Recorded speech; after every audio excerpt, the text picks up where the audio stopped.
Ray Kassar looked at David Crane and told him he was no more important to Atari than the person on the assembly line who puts cartridges in the box.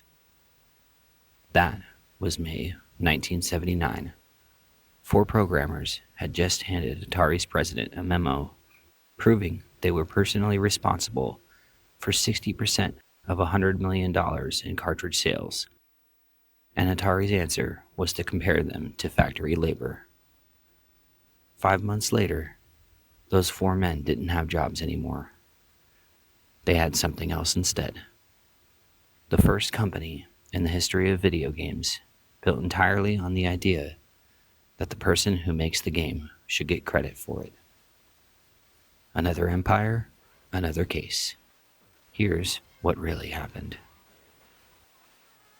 In early 1979, Atari's marketing department circulated an internal memo. It was meant to be simple guidance, a list of the previous year's top-selling cartridges, ranked by percentage of sales. Nobody in marketing meant for it to reveal anything else. But David Crane, Larry Kaplan, Alan Miller, and Bob Whitehead read that memo and did the math.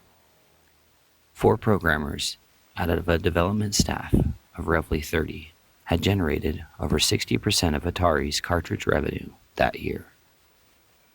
Atari's cartridge business alone had pulled in close to $100 million.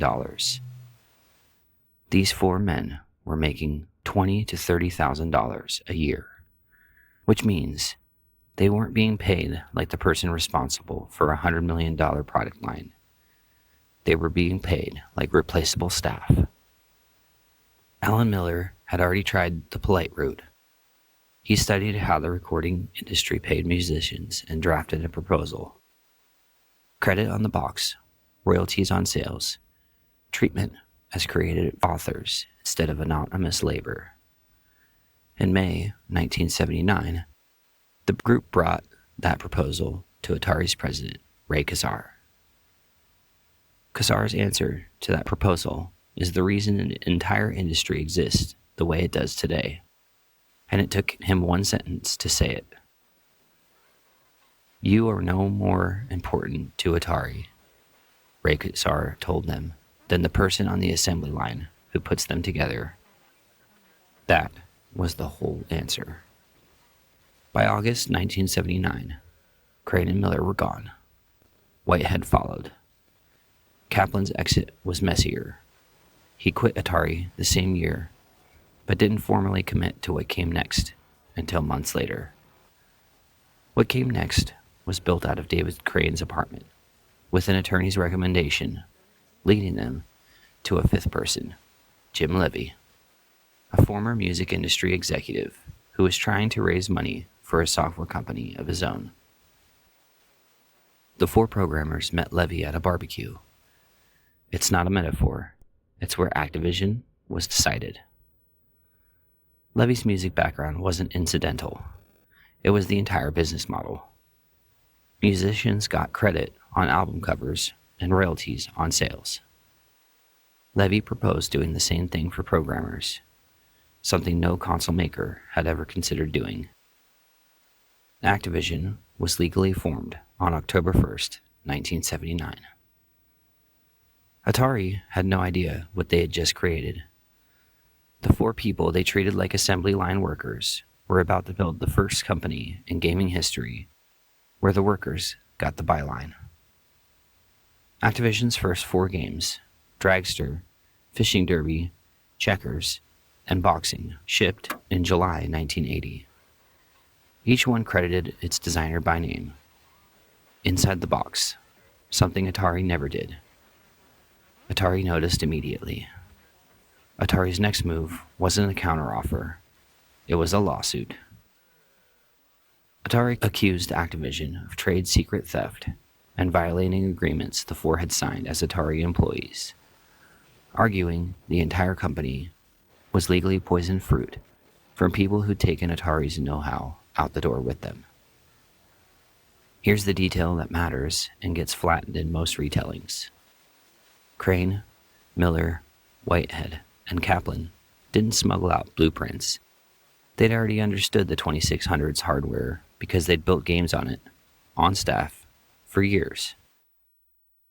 Their attorney made sure they left with nothing physical belonging to Atari. What they carried out was knowledge, not documents. A distinction that mattered enormously in court and matters just as much in how this story gets told. The case dragged through 1980 and into 1981. In 1982, Atari settled out of court. Activision agreed to pay Atari a licensing fee. Atari agreed the Atari VCS was now officially an open platform. That settlement didn't just save one company. It opened the door for every third-party game publisher that has ever existed from 1982 to right now. In 1982, David Crane sat down to solve a different problem. Every game on the Atari 2600 was a tank, a plane, or a paddle. He wanted a character, a person who could run, climb, and explore. Pitfall took Crane roughly 1,000 hours to build alone. Every pixel, every sound, every line of code. It sold over 4 million copies. It held the number 1 spot on the Billboard video game chart for 64 weeks straight. Activision made an estimated $50 million in wholesale revenue off a single cartridge Crane built by himself. The assembly line worker had just outsold Atari's biggest hits. Word of what Activision had built traveled fast through Atari's remaining staff. Credited names, real royalties, a business model that treated programmers like the record labels had started treating musicians. It wasn't just Crane's team who noticed. Somewhere else inside Atari, another small group of programmers was watching Activision's opening moves and quietly reaching the same conclusion, that they didn't have to stay either. You now know how one dismissive sentence from Ray Kassar created the entire third-party publishing model that the video game industry still runs on. What you don't know yet is that Activision wasn't the only walkout. Another group of Atari programmers was about to try the exact same thing, with a very different ending. That's next. Another empire, another case. Here's what really happened.